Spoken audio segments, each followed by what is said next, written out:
everyone, welcome to Read Aloud with Miss DeBoer. Today's featured story is The Bee Tree by Patricia Polacco. Can't wait to get into it. It's quite an adventure, and that is our bird word for today. Adventure.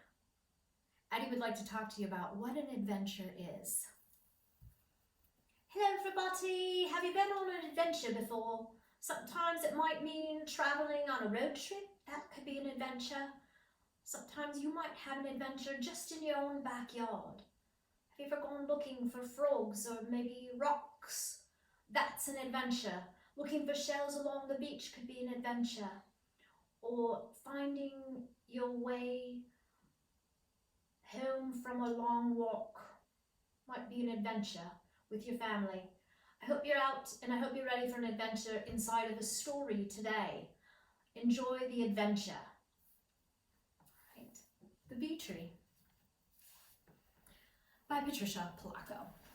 Before we get into The Bee Tree, I want to give a little preview. This book is by Patricia Polacco, but it is about her mother. So when they mention the character in the story, Mary Ellen, that is actually Patricia Polacco's mom.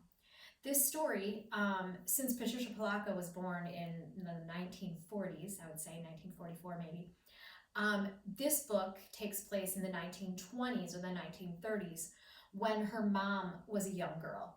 And so this is Mary Ellen, and this is Grandpa, which would be Patricia Polacco's great-grandpa.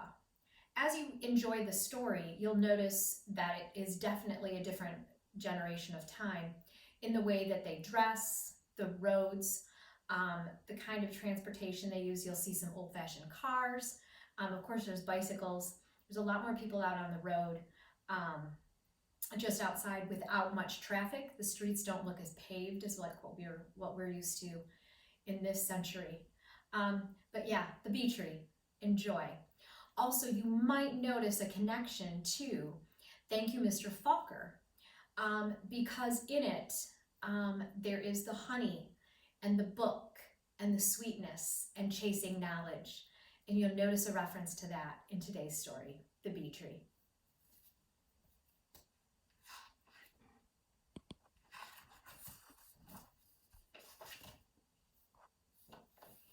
For Mary Ellen, my mother, who went on to become a teacher for 37 years, and for her childhood friends, Ole, Einar, and Mary Agnes Tundebold, with such love.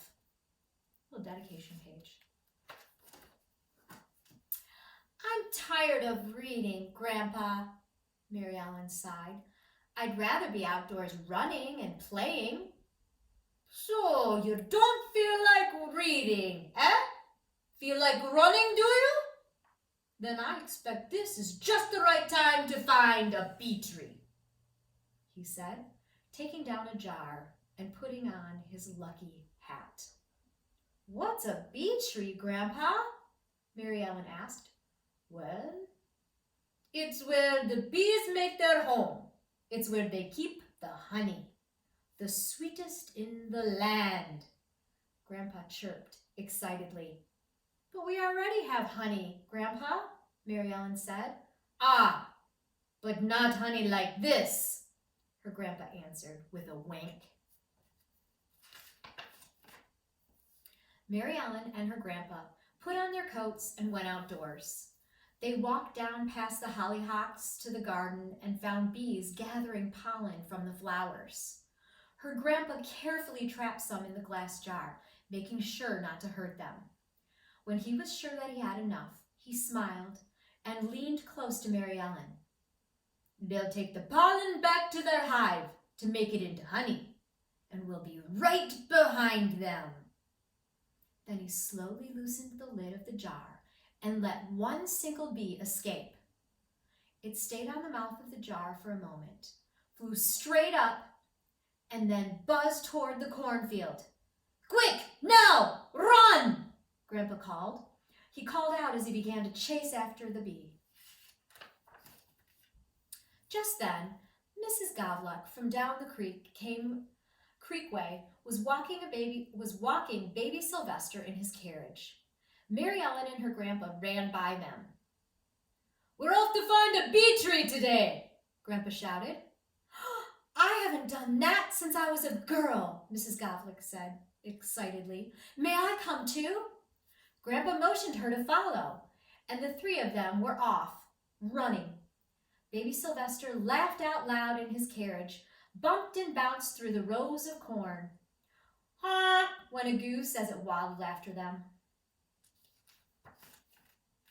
Reminds me of the gingerbread boy, right? Where they all start chasing.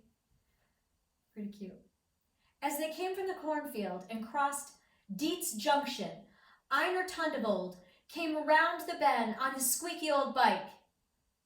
Where are y'all going in such a hurry? He asked.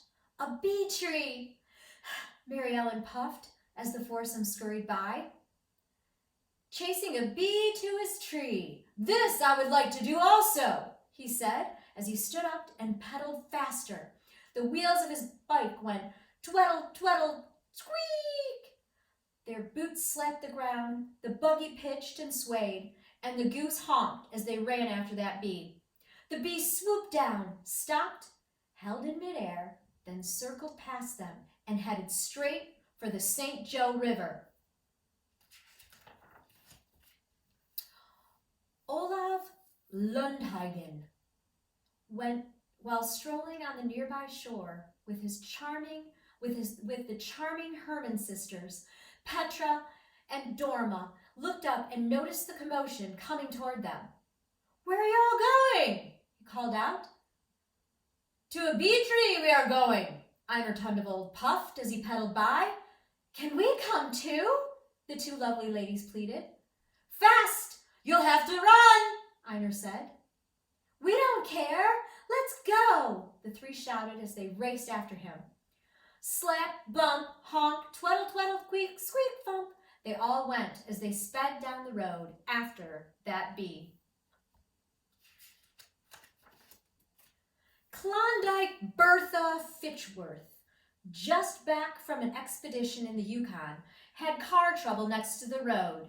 She looked up just in time to see everybody running by. You say you're after a bee tree, she shrieked. Zounds, that won't be easy, but Eureka, what an adventure! She sprinted along behind them. The bee dipped and soared as it made its way out of sight.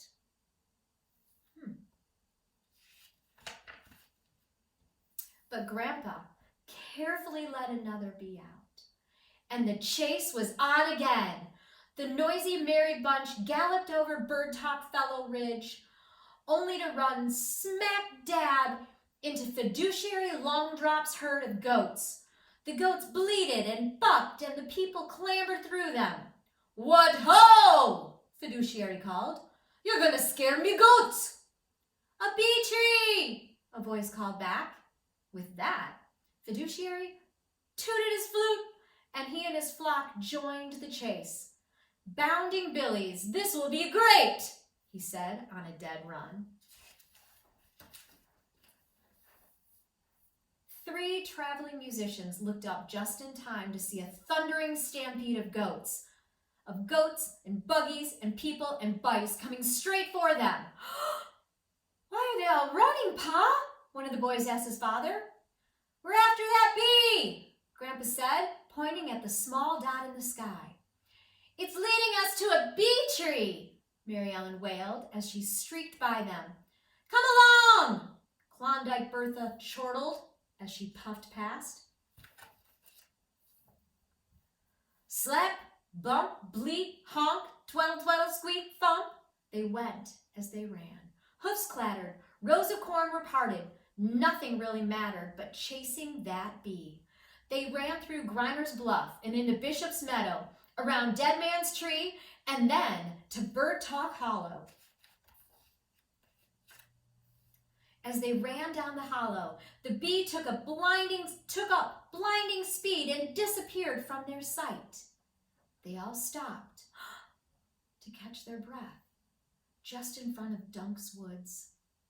Grandpa handed the jar with the last bee in it to Mary Ellen, and she let it out. Sure enough, it flew straight and low, right into Dunk's Woods. "It's the bee tree," Grandpa whispered. "That's where the honey will be, but we'll need plenty of smoke." So as you know, beekeepers know this trick as well. If you smoke out the bees, they'll all kind of take a little nap, or they'll get out of the hive and buzz away.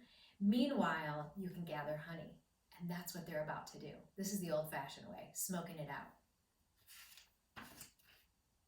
Everyone set about to build a smoke fire from twigs and damp leaves. When the smoke had quieted the bees, Grandpa balanced on Einer's bicycle and reached into the tree.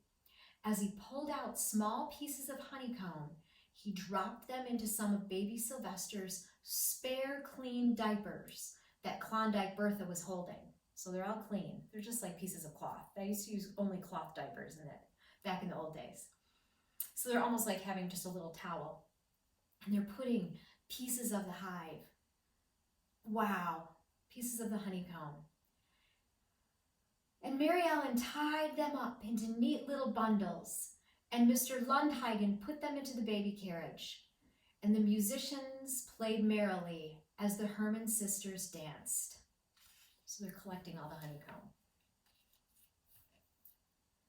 Grandpa invited everyone back to the house for baking powder biscuits, fresh brewed tea, and of course, the honey.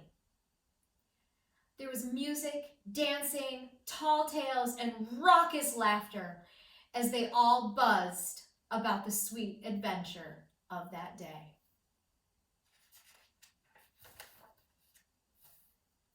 Grandpa took Mary Ellen inside, away from the crowd. "Now, child, I'm going to show you what my father showed me, and his father before him," he said quietly. He spooned the honey onto the cover of one of her books. "Taste," he said, almost in a whisper. Mary Ellen savored the honey on her book. "There's such sweetness inside of that book, too," he said thoughtfully. "Such things: adventure, knowledge, and wisdom. But these things do not come easily. You have to pursue them, just like we ran after the bee to find their tree.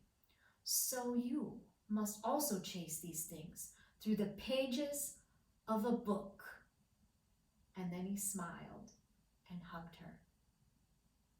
Are you noticing the connection from Mr. Falker? Me too. I love that part. From that day on, Mary Ellen never again complained about her reading.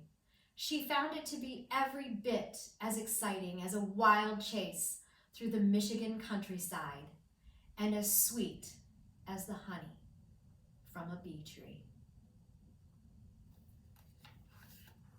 Isn't that lovely? So, have you been on an adventure? My invitation to you is you could write about an adventure. You could actually map out an adventure. If you chased a bee, where might it go? Could you map it out? In the story, Mary Ellen and her grandpa are following the bee through Grinder's Bluff, into Bishop's Meadow, and around Dead Man's Tree, and then to Bird Talk Hollow. Are there streets in your neighborhood that a bee might traverse along that you could guide, that you could follow a path? You could map out an adventure, or you could go on a reading adventure, because reading takes you anywhere. Thanks for joining me today.